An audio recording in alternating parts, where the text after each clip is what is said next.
My name is Dominic Campbell. I'm co-founder of Creative Aging International, along with Bea Kelleher, who many of you have met on the way in. I am delighted to see you all here in the Contemporary Jewish Museum in San Francisco. And I get the great joy of introducing and trying to decide where we start. And starting is always a bit of a challenge how to start. I think for those of us that work with aging populations, with elders, we need to talk more about starting stories in the middle. We start our stories in the middle. And when I do something like this in somewhere like Australia, they do this fantastic thing at the beginning of a presentation. So as the lights go down and there's that little moment of silence, they do a thing called a welcome to country. And the welcome to country is an acknowledgement of the people who came before us, on whose lands we stand, of the tradition that we are in.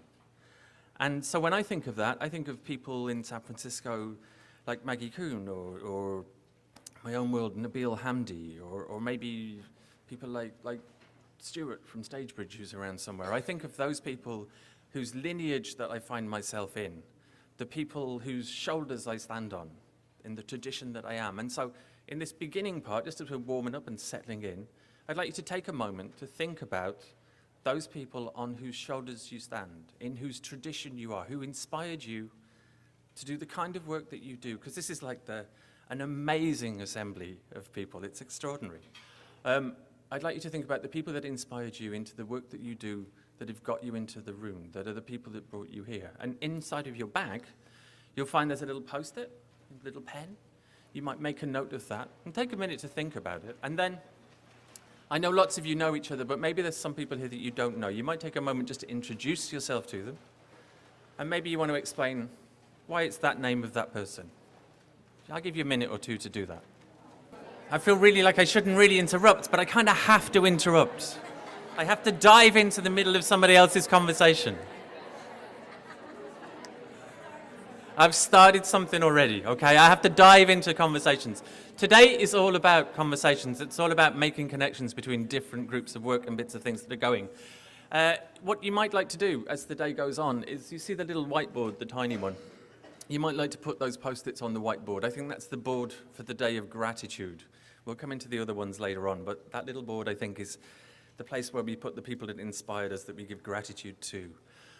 Today is all about conversations. It's all about joining stories in the middle.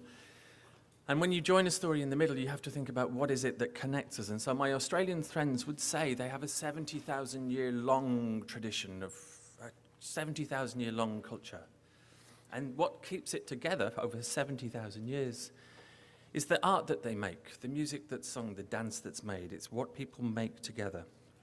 So what connects us? Well, one of the things that connects me with you is the people that I have to give gratitude to. I have to say thank you to a bunch of people. I'm going to do that at the front because without them we wouldn't be here. So I have to say thank you that I'm an Atlantic Fellow for Equity and Brain Health at the Global Brain Health Institute, and this event and I am supported with funding from the Global Brain Health Institute and the Alzheimer's Association. So thank you to them. Please.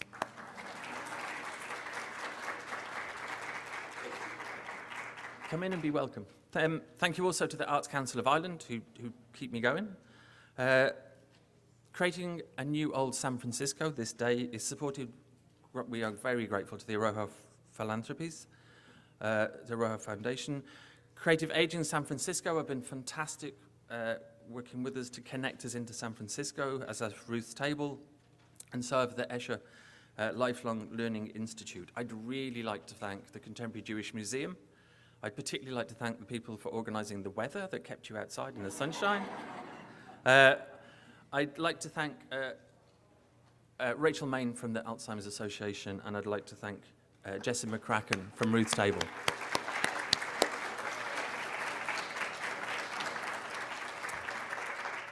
And I'd like to thank my colleague Bea Kelleher, who you'll see running around all day trying to fix things, which is always great. So we're entirely reliant on those people. We're reliant on those relationships. It's all about collaboration.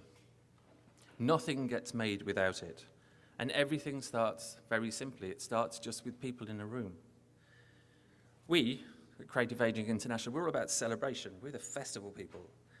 And what we realize is that we're about celebration and aging, and we think aging is a fascinating puzzle, and that all the people in this room have one part of that puzzle. And so the challenge is, how do we connect it? Some of that puzzle is that people have lived experience. This is what they know by living it. Some of those people have learnt experience. And we live in a time where our lived experience might be just a little bit faster than the systems that are building around it. We live in a time of miracles. We live longer than people have done previously. But we live in a slightly outmoded conception of aging. So how does that change? What's to be done? What can we do? So we think we start like this. We start with people in a room. We think it needs to encompass whatever happens, creative practice. We think it needs to bring different types of intelligence together through the creation of new prototypes and new practices. And so that's what today's about. We think we do that, we know we do that, and I'll talk about it later through festivals, that we try things out. And today is like a little mini festival. So what is going to happen today? So, in a moment, we're going to start by outlining what we think the landscape is of contemporary aging. What makes contemporary aging different than aging at any other time? We're then going to break out into 2 sessions. There'll be a session down the hall, which will be extraordinary innovation that is bubbling up in San Francisco. Fantastic things that are happening from people at very different stages of their careers and their development. And in this room, a particular set of conversations about aging and placemaking and community and how those all interconnect. We'll come back together in the middle of the morning and we'll start to talk particularly about the role of creativity and creative practices and innovative practice within that. And that will carry on the other side of lunch. During lunch, because you'll have been sat in a room all day, there'll be a dance session here about 1:30. If you'd like to join in with that, you're very, very welcome. And so the afternoon gradually builds to looking at how practice that is bubbling up, that is emergent, is beginning to build to scale, and we have an amazing series of presenters and speakers.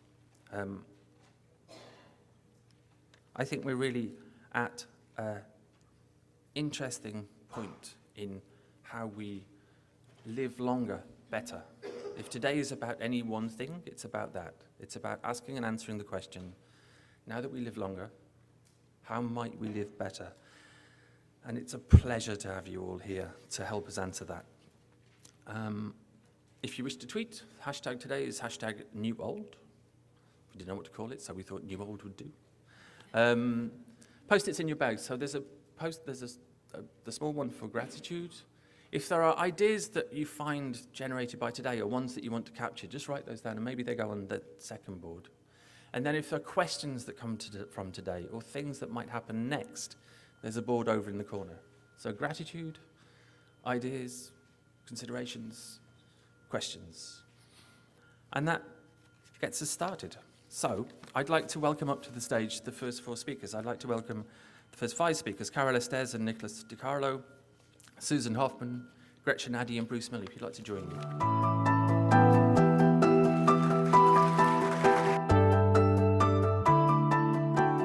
Thank you very much. What an honor to be here. We have been devoting the last 2.5 years to developing an encyclopedia of aging, A to Z, and it's critical concepts in every sense of that word. And the subtitle is Inequality, Power, and Resistance. So it is to situate the unfolding surprise and bumpy beginning and the journey underway in the current era with old age and aging destinations uncertain and worrisome. Many of our concepts, policy questions, and analyses go big, confronting the empirical grounding linked to human rights, social justice, democracy, equality, fairness, and the social, which affirms the rights of all people, and the preservation and protection of our commons. With respect to older persons, these entries are loaded with important cognizance of the stakes bound up in the maldistribution and inequality and security and life chances variations. Issues of race, class, gender are very much part of this, as well as the common day discussions of ethnicity, gender, sexualities, age, generation, ability, Native and Indigenous peoples, immigrants, and more. So as a person who was fortunate to be alive and working on my graduate education during the 1960s and 70s, I was able to enjoy the social movements and learn so much about civil rights and women's rights and about resistance, and to actually see it unfolding and see inequality and challenging the taken for granted as a part of everyday life. I think my time could be up. I think it is. So I miss telling you about what is watch bitching and watch dogging later. That's one of the concepts. We're really going to have to hold ourselves back from wanting to tell you everything, because there's a lot in our book. But I'm also going to speak about this from a practice standpoint, because I'm also a clinical social worker who has a private practice. And part of understanding aging is understanding the emotional reality of aging individuals. So for that reason, one of our terms is abjection and trauma. A lot of our work is through a sociocultural lens, so I thought I would just read this entry. Abjection organizes around the rejection of weak or unworthy people or bodies, deemed out of control or disgusting. Mechanisms of abjection include being deprived of social inclusion, citizenship, and rights. Race, ethnicity, gender, body size, and ability are some of the identities that dominant mainstream culture attacks. Abjection is not static, it changes through time and responds to political motivation and mobilization. Abject bodies can include Black bodies at police traffic stops, older bodies in crosswalks, fat bodies in ice cream parlors, unaccompanied women, trans bodies, people without money or new clothes, people sleeping in their car or on the street, refugees and immigrants without documentation. These are the unwanted bodies that sow fear in those with the comfort and safety of privilege. Kristeva employs a psychoanalytic lens to suggest that through abjection, the dominant culture attempts to cast aside the materiality of death, so that susceptible or vulnerable peoples are further marginalized. She writes, by way of abjection, primitive societies have marked out a precise area of their culture in order to remove it from the threatening world. Social insurance directly implicates this materiality of death, the physical evidence of embodied vulnerability and mortality. This fear and disgust fuels the anti-aging industry. Abjection also plays a role in determining the content of academic study of marginalized identities and groups. The rejection of certain identities as unworthy of study or analysis further isolates communities. I think I'm out of time now too, so I'm going to jump back to Carol. All right, so I'm going to watch dogging and watch bitching, and here my mentor is Maggie Kuhn, who founded the Grey Panthers, and I was privileged to spend time with. Watch dogging and watch bitching in the public interest is a pivotal element of practice and praxis in the critical gerontologist and public intellectual's toolbox. Muckraking and whistleblowing are an honorable part of movement history and require our teaching and communication by example. Maggie Kuhn, as Grey Panthers co-founder and originator with her group of Media Watch, had older persons all over the country and younger persons watching television then. And for jokes, portrayals, discourse that denigrated older persons. This opened the way for Maggie for Federal Communications Commission hearings and also shaming of her famous TV rebuke of Johnny Carson and his ageism in his portrayal of Aunt Blabby. And she captured the headlines, and regulatory action and policy change eventually happened. Watchdogging is important because it brings exposure and sunlight to situations. And witnessing and empathy are key processes in mobilization. Even morality may be captured and guided into consciousness and action. So watchdogging must be re-energized preoccupation for all of us. And older adults make the fiercest watch bitches and watch dogs because they know what was and what's being attacked. They have a sense of the history that's being challenged and destroyed. So for that reason, I want to talk about the destruction of the commons. The commons is a concept that announces the shared rights of all human beings to air, water, and space, a right to have rights, with no requirement of possessing wealth to gain access. Its violation is the exact opposite: enclosed open spaces that now need a cost to participate, water that is taken from the land and sold, and air that is polluted. To fully appreciate the significance of the commons and the threats to its survival, we need to go big. We need to think about globalization. We need to think about immigration. The tragedy of the commons describes the phenomenon of collective resources being mismanaged, being exploited for profit and depletion. Borders and geopolitical territories undermine this concept, determining who has access and who can participate. How can we as Americans think about the retirement communities that are springing up in the global South? We think of older adults as being the most exploited or the most marginalized, but part of the expatriation retirement community is one that is also taking advantage of land that people need. Okay, we could go on for too long. I'm going to jump back to Carol.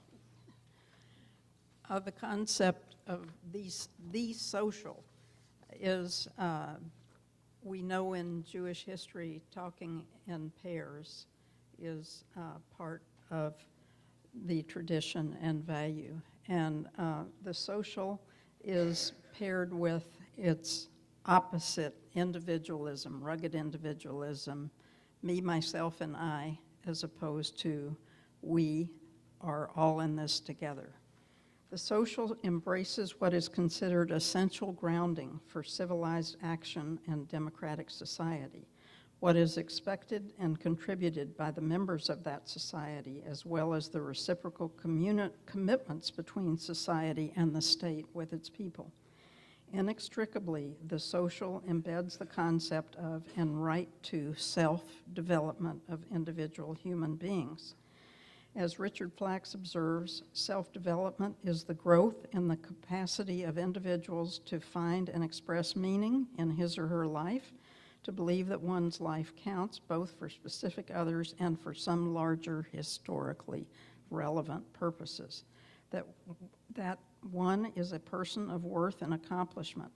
It is constituted by the establishment of identity, the sense that one's life has a meaning by heritage, and to carry it forward by contributing to that legacy.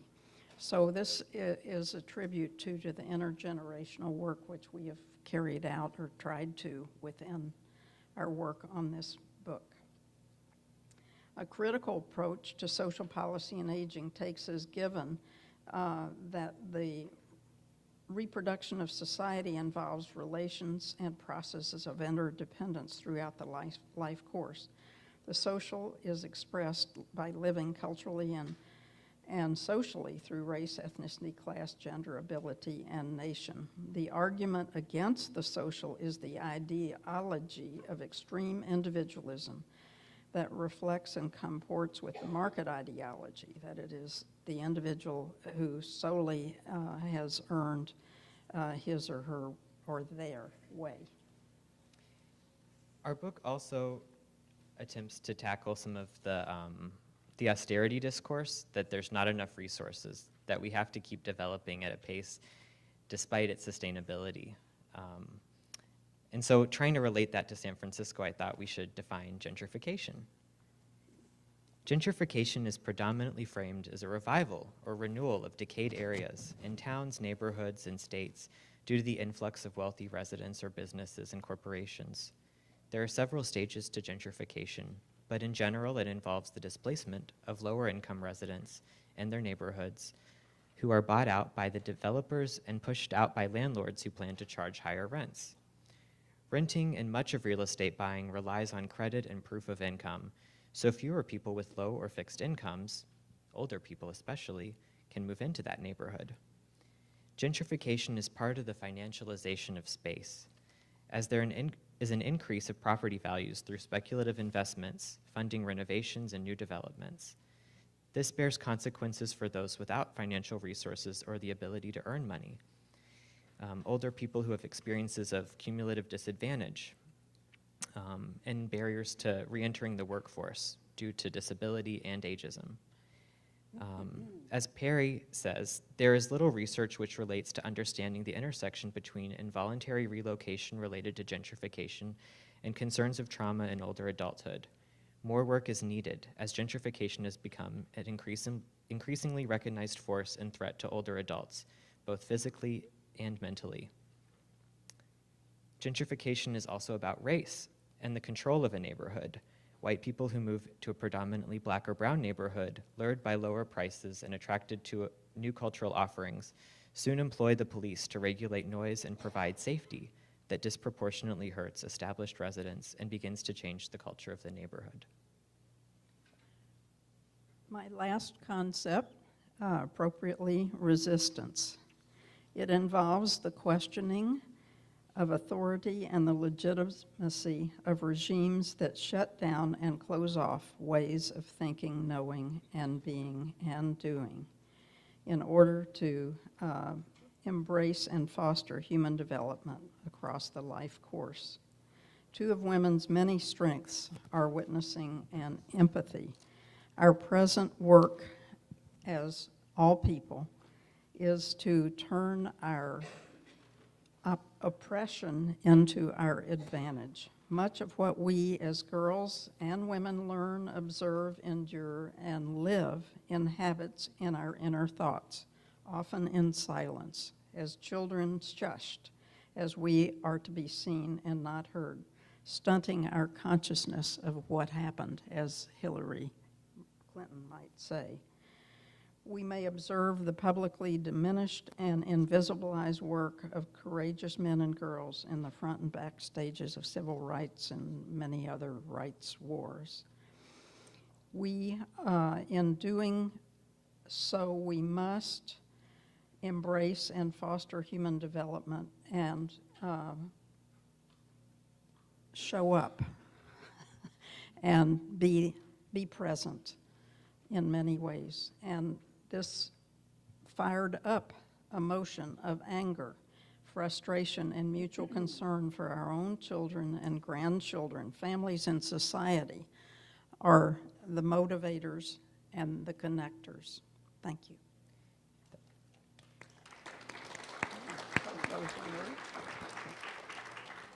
I want to offer one concluding thought about how part of the resistance has to be intergenerational.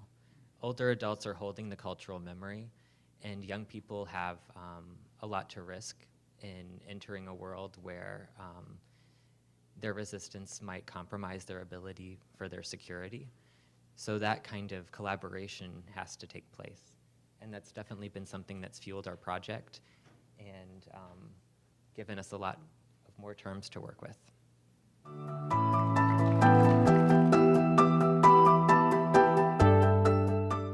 Thank you. B, if you're in the room, I want to thank you as well. I know that bringing us all together is a tremendous amount of work. I also want to thank Bruce Miller and his colleague Ian at Trinity College for the brainchild of the Global Brain Health Initiative and the inclusion of artistic animateurs like Dominic, like Josh Kornbluth, and others. Today, I know our project is to understand what our San Francisco Bay Area platform is and exploring the power of art and the power of festival in the pursuit of longevity and neuroplasticity. Dominic gave me the challenging title of radical aging. It makes sense. Obviously, it's San Francisco and it's the Bay Area, and we are the heartland for dispelling myths and questioning assumptions, opening minds, and posing new ideas. So, with that challenge, I went to look at what would be my definition of radical aging. And like Carol, I went to how I define feminist consciousness is how I define aging consciousness. And that is that we have a belief that we can all self-actualize. We have the knowledge that there are obstacles and limitations, but that we have the wisdom and experience to expand the possibilities. This harks back to graduate school days and a Hegelian dialectic, but you can see that it is a paradox that we're constantly twirling with. Let me now go. This is very much, we're a part of the same wavelength. Dominic, my colleagues from UCSF. What I wanted to do is just give a quick grounding on the Bay Area's longevity frontier. What are our cultural, political, scientific antecedents to the work and the moment that we're in right now? So please, think about this timeline. This is very particular to me. You will have your own timeline. You'll include some of my icons and also have some of your own. Post-it notes over there, because I would love to expand this timeline to include yours as well. So 1960s is when I start. I'm at UC Berkeley. I have met and worked with two phenomenal women who started their work in 1960. Dr. Paula Timoris offered the first course on the physiology of aging. Phenomenal. Dr. Marian Diamond, who was given the incredible responsibility of being one of the people to dissect Einstein's brain, and who, for her lifetime, underscored what was happening around brain and neuroplasticity. An incredible legacy that she's left us. The free speech movement, which we've been kind of mentioning, the student movements of the 1960s, very much a part of what is the fabric, which I think you're going to be hearing throughout the day, around the role that activism has played in what we see are the opportunities of being here in San Francisco and the Bay Area.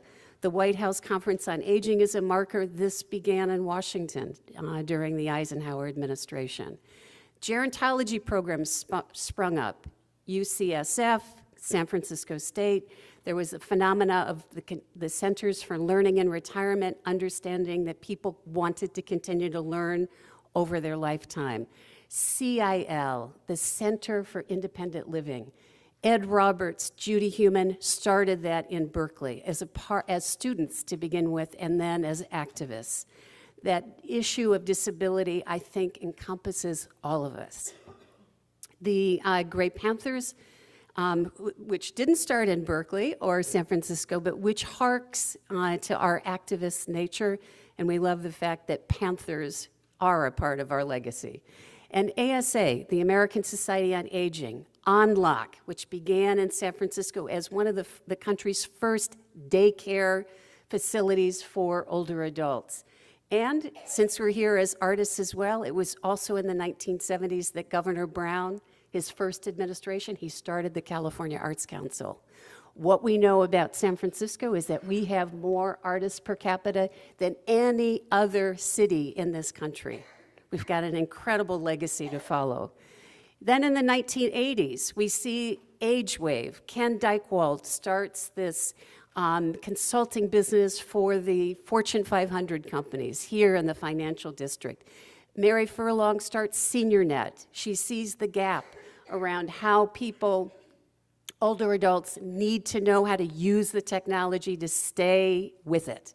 And so she starts SeniorNet. The Joint Genome Institute, researchers from the lab, from UCSF, from the Max Planck Institute, start to put together the whole mission around mapping the human genome and the DNA sequencing. This always gives me chills. It started here. The freedom of expression. We were the first to respond to the attacks on the arts. There was a privatization of the arts movement during Republican governors and Republican presidents. Cultural equity was the term that we were using to make sure that our city, our state, our country was looking at the cultural needs of everybody. In 1990, Mark Friedman started Encore. He did Experience Corps. He went on to do the Purpose Prize. He's gone on to write books. He has been at the zeitgeist of aging. And I love the one thing that I remember hearing on NPR when he talks about the fact of what it was like to come into a hotel away from home, use his AARP card, and then also ask for 2 cribs for his children. This is the complexity of the life stages that we're in. Multimedia Gulch, here, south of Market. We're in south of Market by 1 block. This is where all the sort of technology around software and interactive media happened here. The UCSF Memory and Aging Center started in the decade as well. The Dare to Be 100 is a book that was written by Walter Bortz, Dr. Walter Bortz at Stanford. Phenomenal. He really began to push that button on how exercise, how the thermodynamics of aging worked. And I was reminded of that today in the New York Times. And it was also the place where Xerox PARC, down the peninsula a little bit, really brought in artists in residence to begin to push the technology even further and make sure that it was bringing its users along. The 2000, we saw the Osher Lifelong Learning Institutes beginning to take shape. UC formed 4 campuses to look at aging and technology, as well as other technology issues. Stanford's Longevity Center started in 2007. Seminal research is happening there. The Villages, their roots were 2001 at Beacon Hill in Boston. But it was in 2001 I had architects taking me to Mission Bay saying, couldn't we build it here? Very active time for us thinking about that. I have to put IDEO on the map here because the work that Gretchen Addy did starting in 2007, again, trying to advise the private sector to pay attention to the older market. It is not what you think. Everybody over 45 do not encounter the same issues. The life stage is complex. And then we've got the wonderful, and there were cultural antecedents to this, the work by Elizabeth Blackburn to discover telomeres, those tiny hairs at the ends of our DNA that, as the cell divides, gets shorter, and her thinking about what can intervene and prolong our neuroplasticity. There is then 2010, we come up with the age-friendly phenomena. We've got the age-friendly universities. We've got Aging 2.0, which you'll hear a bit more about. And we have the GBHI fellows. We've got an extraordinary history. And I know that you can help me populate this timeline with the people that have been important to you and make this moment as rich as possible. What I want to just now show you the pictures of the people you just heard so you have an image in mind. Paula Timoris, Marion Diamond, who I mentioned, here she is with a human brain and the hat box.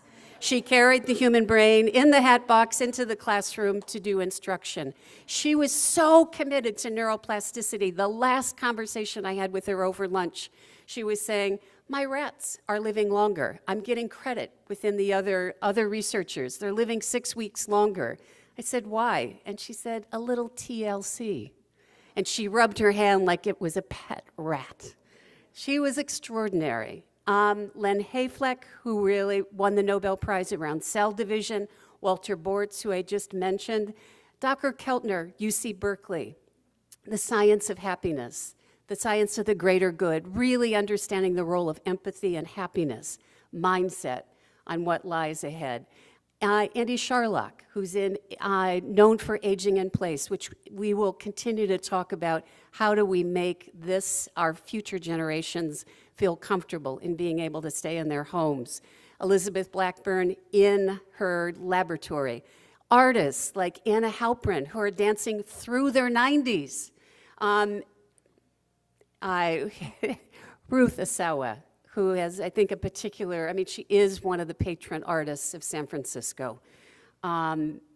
Joan Holden, some of you may not know, behind the scenes, she was the playwright for the San Francisco Mime Troupe. She was the playwright for Geezer Theater when we started Geezer Theater at UCSF, the playwright at Stagebridge. Incredible, brought the activism into the aging sphere.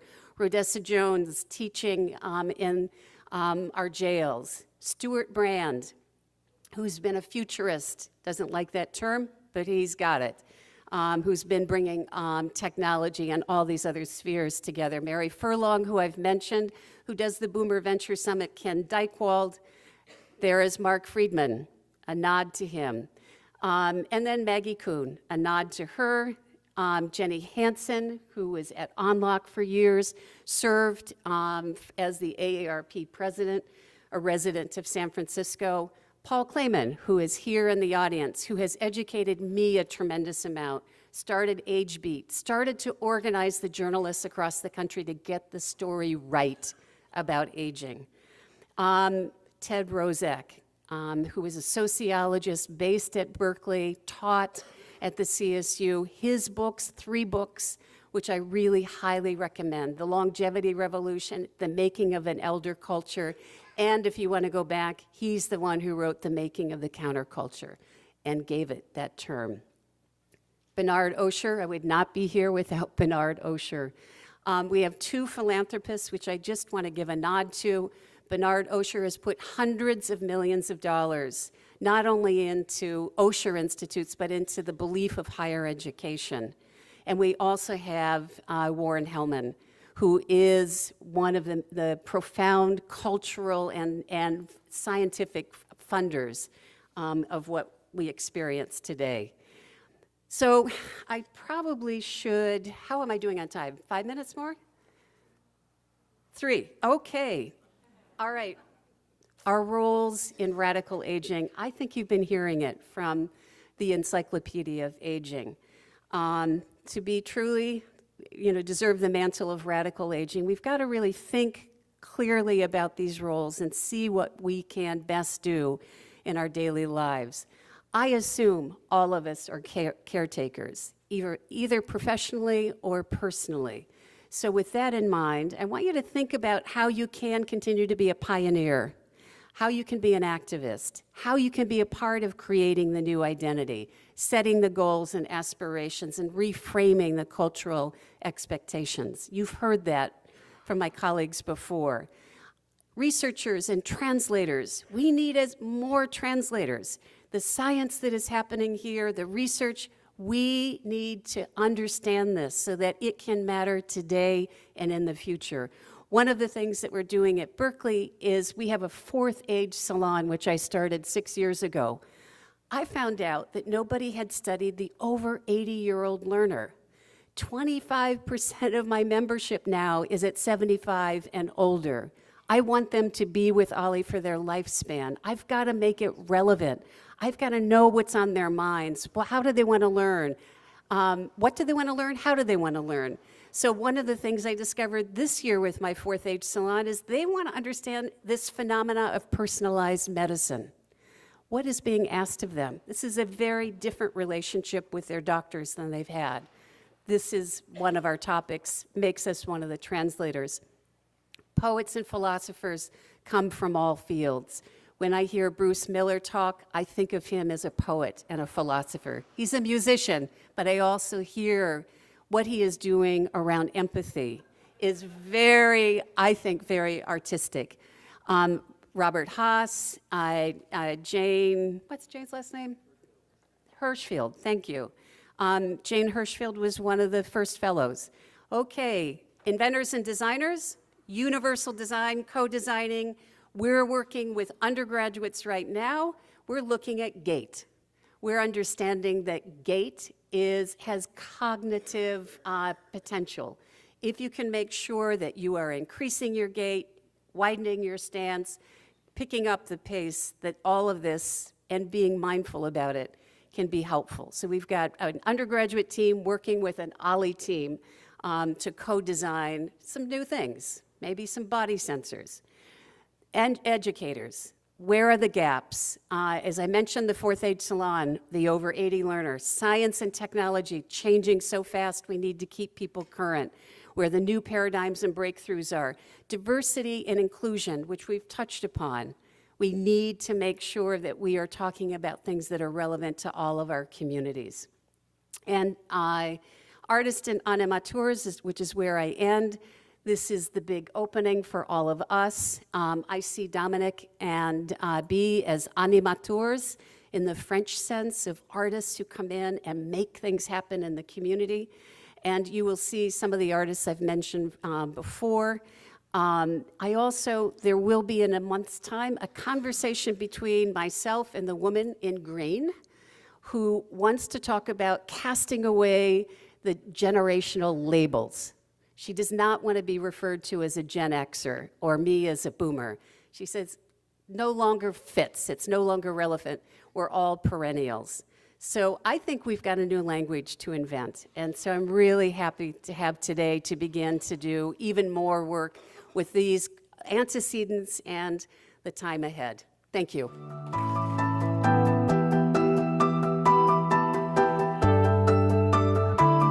Overwhelmed by what Susan shared. And it reminds me that there are so many people in the audience today that I have crossed paths with in my journey around aging. I feel like I'm with my tribe here today. It just feels very comfortable. So Dominic asked me to talk about aging and technology. And maybe because I worked at IDEO and I was around a lot of young designers, and also because of my relationship with Aging 2.0, where I spend a lot of time with startups and the tech world and try to understand the connections between aging and technology and healthcare. So as I think about this topic, I'm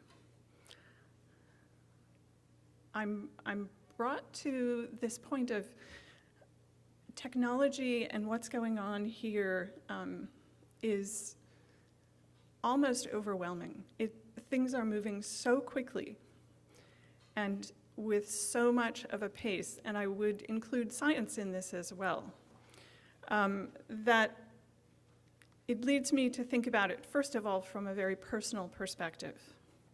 So if we think about technology today, but I want to frame it in the future and the past, because I think we need to ground ourselves there. How many of you are old enough to remember the Jetsons? Ah, good. I'm in good company here. I was reflecting on the Jetsons because when I was watching them, they started in 1962. But it was about 2062. That was the time frame. So if you remember any of the episodes, and I highly recommend going back and watching them, because you will see windows into the future that are very interesting, and I'll give you an example. I remember very specifically watching an episode where Jane, the mother, was trying to figure out what was wrong. Elroy was sick, her son. And there's a scene in that particular episode where I got my first glimpse at telemedicine, because Jane and Elroy are talking to a doctor on a screen and asking questions about his health and what exactly is wrong with him. Now, I didn't know it in the moment that I watched it, but I really knew it when I went back and watched it again. And I think, you know, it's those kinds of reflections, what's going on around us today in the Bay Area, not only in aging, but in everything around science and technology, really gives you pause to reflect about the past and the future. Now, we don't have flying cars yet. We may have self-driving ones, like the Jetsons had. The Jetsons had a robot.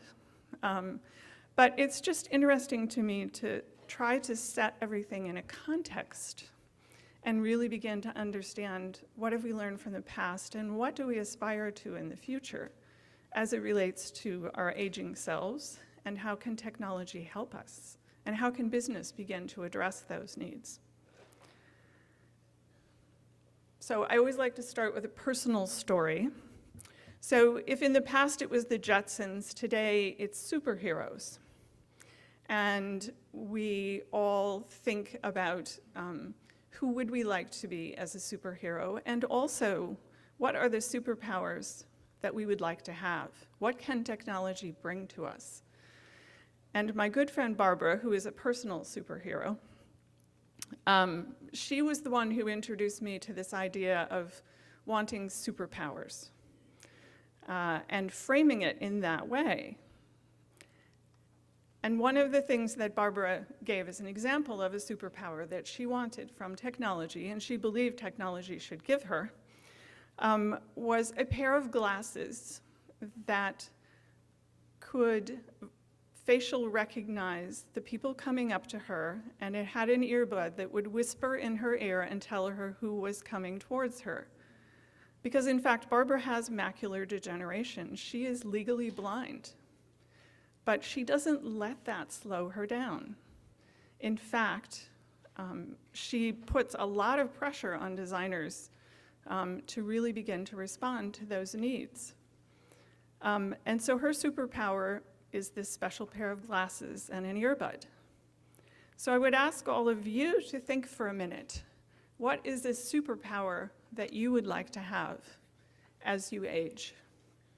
And you have Post-its, as Dominic said, so think about what are the superpowers that we need to have, that business and technology needs to bring to us. And, you know, what would it be for you?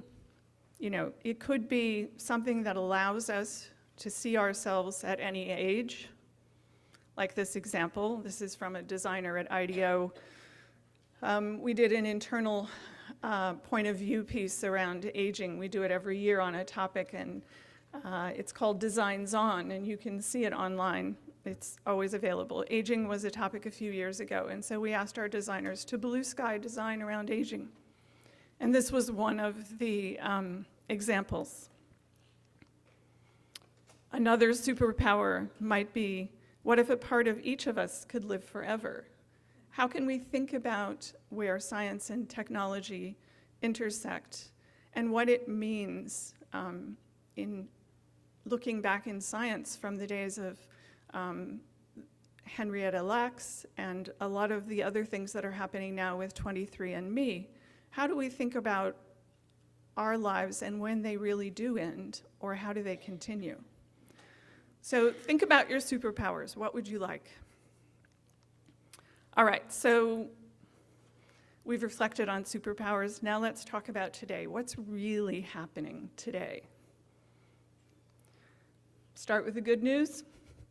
There are new technologies literally being created daily that can, and I emphasize can, they have the potential to improve the lives of people as they age. That's pretty impressive. And I started a list, and the list could go on and on. But if I think about the things that I know that are going on right now, or the things that are changing, think about touchscreens, voice-enabled. We can talk to our devices now. We have tremendous ability to store data. We have sensors that we can actually swallow. We have communication platforms that are beyond our wildest dreams of ways to communicate. We have 3D printing. We have wearable technology. We're starting to use gestures as a form of interaction. Soon we'll be driving cars with gestures. We have AI and robotics. And we have the Internet of Things. And there are many, many more. This is a very short list, in fact. That's impressive. There's a lot going on, and much of it is going on right now here in the Bay Area. There's a little bit of a caveat in that it's not always, as a designer, I have to say this, the best designed things in the world. And there's a lot of thought put into the technology, but not always a great amount of thought put into the design. So hopefully and thankfully it is getting better. We are starting to think differently about some of these things. And that's all great news. But I want to pause here and say, it's great news, but with it comes a big risk. And particularly when you're designing for older adults or thinking about the intersection of technology and older adults.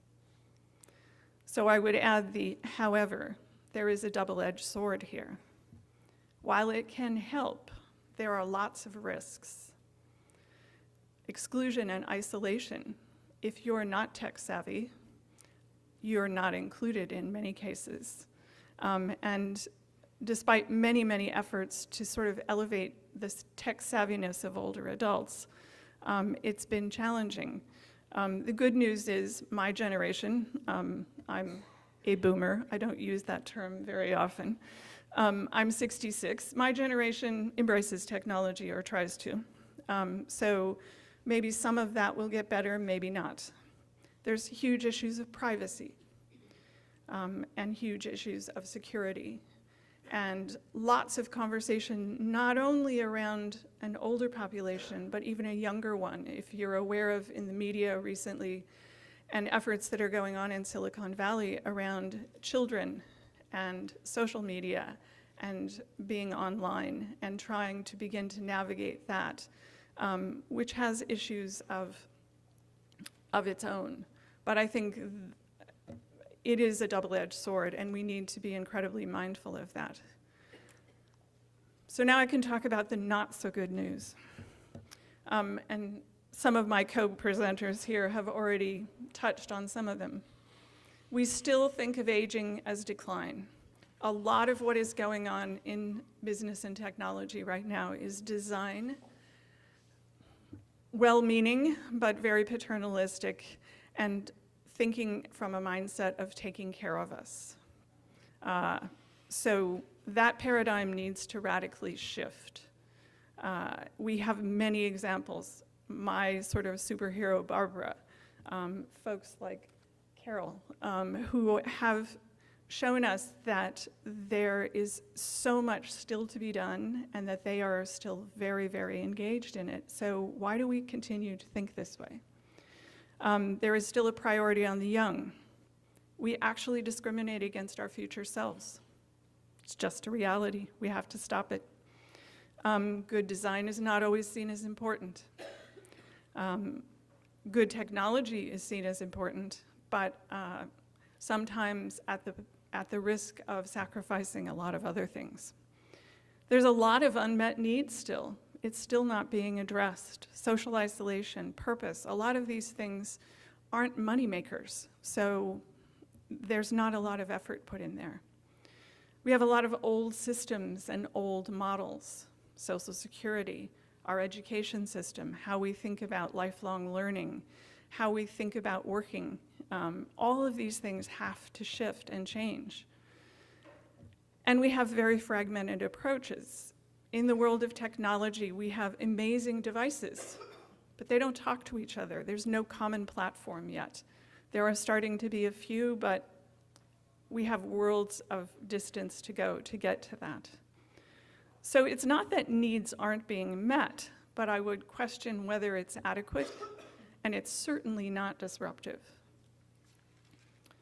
So what needs to happen? There definitely needs to be a shift.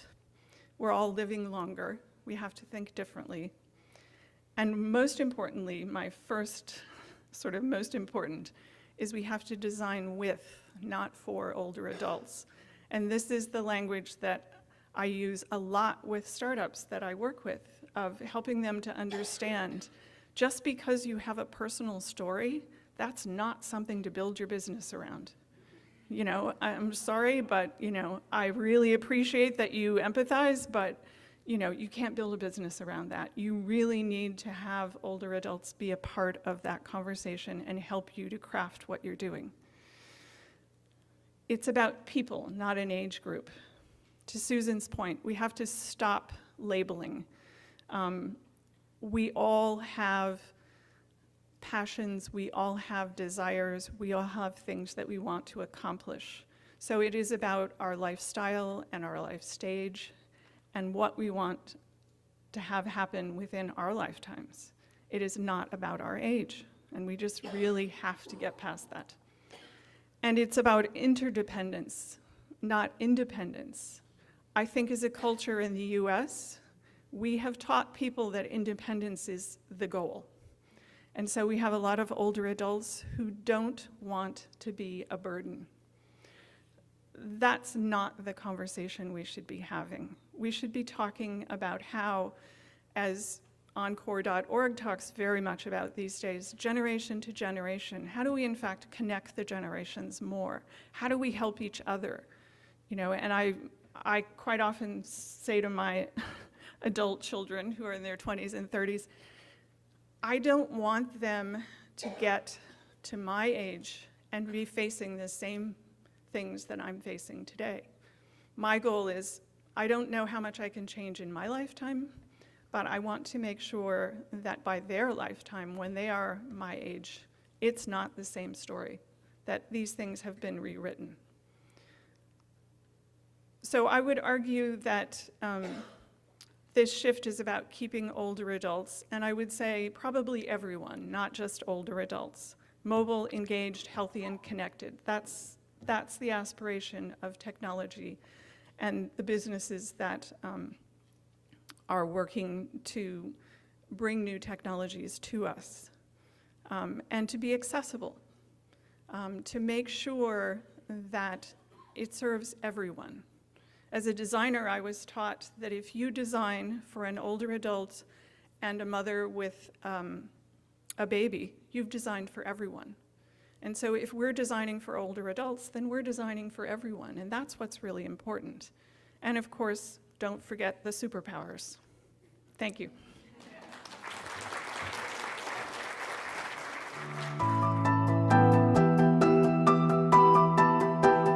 I'm going to talk with about four little modules. One an anecdote on a personal anecdote, creating a new and old San Francisco. I love that title. The second, a little bit about the epidemic of age-related cognitive impairment, stating what the problem is and why it is such a disaster. A little bit about the science around this and some of the very palpable solutions that people in this room can make happen today.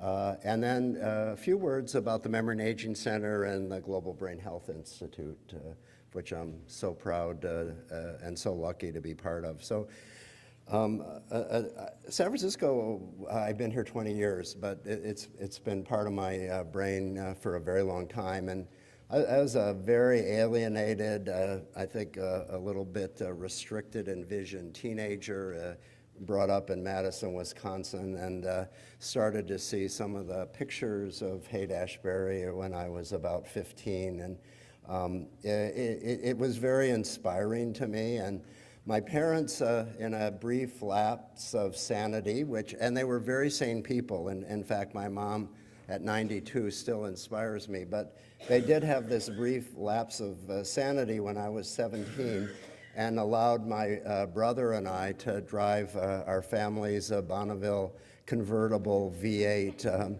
across the country to visit the West. And we drove through the desert, up California, eventually Vancouver. For me, this was inspiring. It shaped my entire life.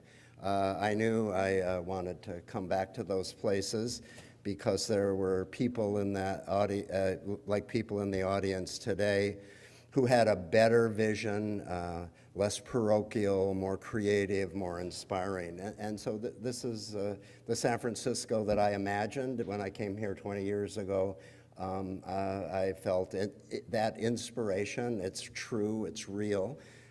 And I think the people here want to make this the most exciting, vibrant place in the world to age. And I think one of the opportunities of the Global Brain Health Institute is to make this the most exciting city, along with Dublin, in the world for elders, that inspires places across the world.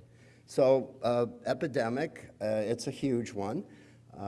Michael Hurd had a wonderful paper from Rand Institute, where he pointed out that age-related cognitive impairment is the most costly health problem in the United States, much more costly than cancer, stroke, heart disease, all of which are starting to show solutions that are dropping the prevalence, and that is not the case with age-related cognitive impairment, continuing to rise.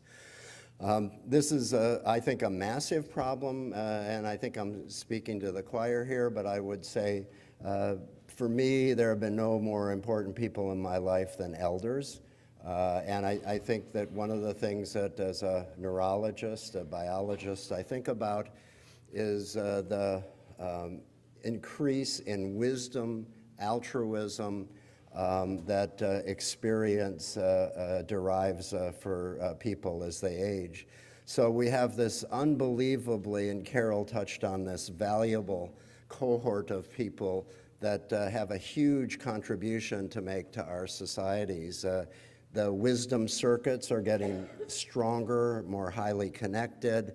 Data is really clear that we elders are a more altruistic group than the young, and we even study that in the laboratory.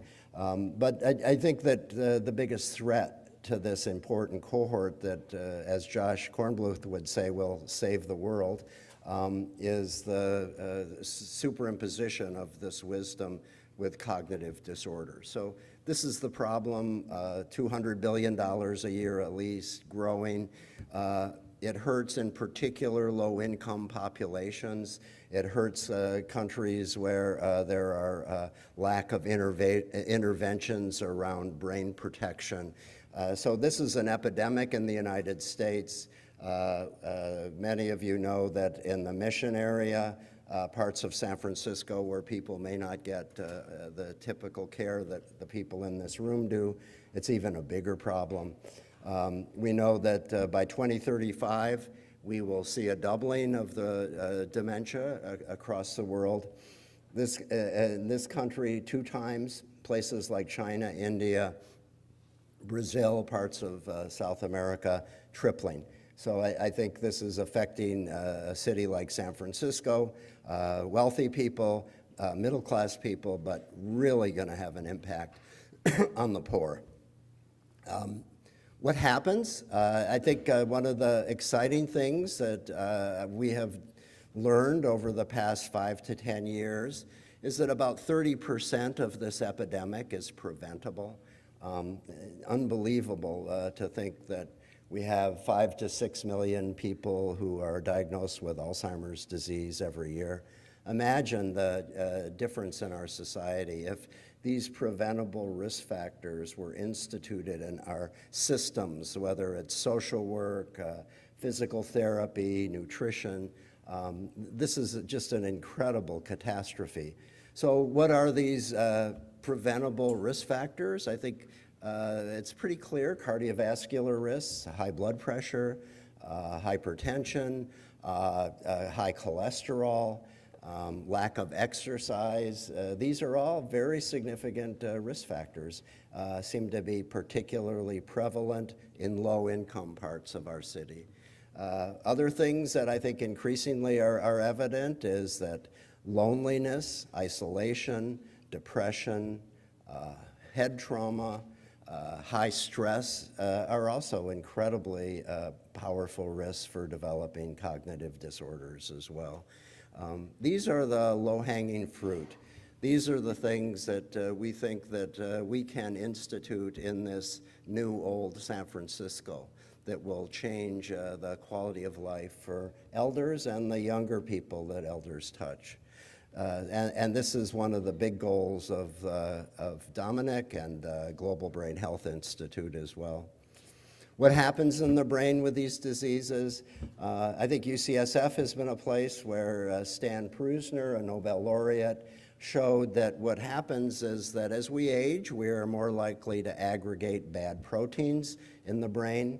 They start in a single cell, spread out along a circuit, cause progressive and eventually irreversible damage to specific circuits. If it's the Alzheimer proteins, you see problems with memory circuits. If it's a disease that I study, frontotemporal dementia, you see the erosion of moral thinking, social cognition, empathy for other people. If it's Parkinson's-related proteins, you see changes in movement, profound disorders of sleep. So these proteins are different. We all have different vulnerabilities to these proteins, and there are these preventable risk factors that we can institute today in San Francisco that will diminish the likelihood that all of us and the people in our city will develop these disorders of protein aggregation. That's the 30%. What about the 70%? Well, I think we are seeing a neuroscience explosion in this city, across the world. People really beginning to think about ways of preventing those proteins from misfolding, from aggregating, from destroying these critical circuits in the brain. I think we have been very myopic in science and the way we've thought about this, but I think for the first time I have great hope that in addition to these preventive measures that we are going to think about today, there are also going to be medications that we can take in the space of brain protection. Okay, Memory and Aging Center, I came here really blessed. 20 years ago, it's the anniversary of 20th anniversary of the Memory and Aging Center.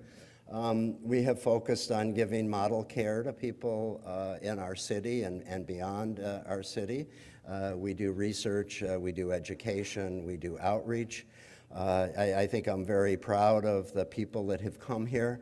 I think they're a little bit like me. They come from all different places. Our MacArthur Genius Award, Bill Seeley, came from rural Michigan, but something in his brain drove him into this incredible environment here, and that is the environment that I now live in every day, and it is inspiring. And when I go away for a week, I come back and am inspired by the new discoveries that are going on by our scientists, by other scientists. Last thing I want to say a little bit about is the Global Brain Health Institute. This is something that was started by Ian Robertson and I, pushed, inspired by Chris Exley of Atlantic Institutes. I'm not necessarily supposed to say it, but I'm going to say it. This is funded by a man named Chuck Feeney, who is the silent philanthropist. He believes you should give without worrying about credit. And just hearing about Chuck and hearing about the things he's done across the world, I think is inspiring to me and makes me a little better and purer. So Atlantic Philanthropies is funded 7 programs across the world focused on health equity, fairness. The Global Brain Health Institute that is based in Dublin and in San Francisco is focused on interprofessional training. We train artists who we realize have a voice to our communities. One of the most important concepts of GBHI is dignifying the concept of elder. We think this is half the problem. If our politicians and our society understand how valuable elders are, they won't leave elders without health care, without the things that are needed to protect their health and their brain. We're also training incredible scientists a part of this. We have a motto, which is force, that all of the fellows are asked to embody. Fairness, openness, respect for elders, for people around them, and 2 that I'm particularly excited about, empathy and courage. And I think a lot about the circuitry of empathy. How can we develop this circuitry? How can we make it stronger in a society that seems to be diminishing in its empathy for the poorest people in our population? There has been a mantra since the Reagan era about the no need for a social blanket, government is bad, and of course we all know that's unbelievably ridiculous, and it leaves our most vulnerable people incredibly harmed. And I think we have really suffered, as Josh Kornbluth has taught me, a lack of empathy. Our whole society is diminishing in empathy. This is something that GBHI, we hope, will change. And I wondered if in the last minute or so, the GBHI fellows could just stand up and say in your elevator speech, this is part of leadership training, which is 30 seconds what you are doing as a GBHI fellow. We have 1 minute, so I'm going to ask Josh and Alyssa, and that's all I can get to. Okay, Josh. I'm working on a series of videos with Dr. Miller and others at the MAC GBHI about connecting brain circuitry and social justice. And our first video is on empathy, and it stars Dr. Miller, and it's coming out in a couple weeks all over the internet, and please make it viral. I'm also working on a one-man show that I'm working on in improv at the Marsh here in San Francisco, and that's also about basically what I've been learning about the brain and connecting the brain stuff with social and revolutionary stuff. And then lastly, working on a movie that will also be. I'm doing a lot of brain stuff. Alyssa?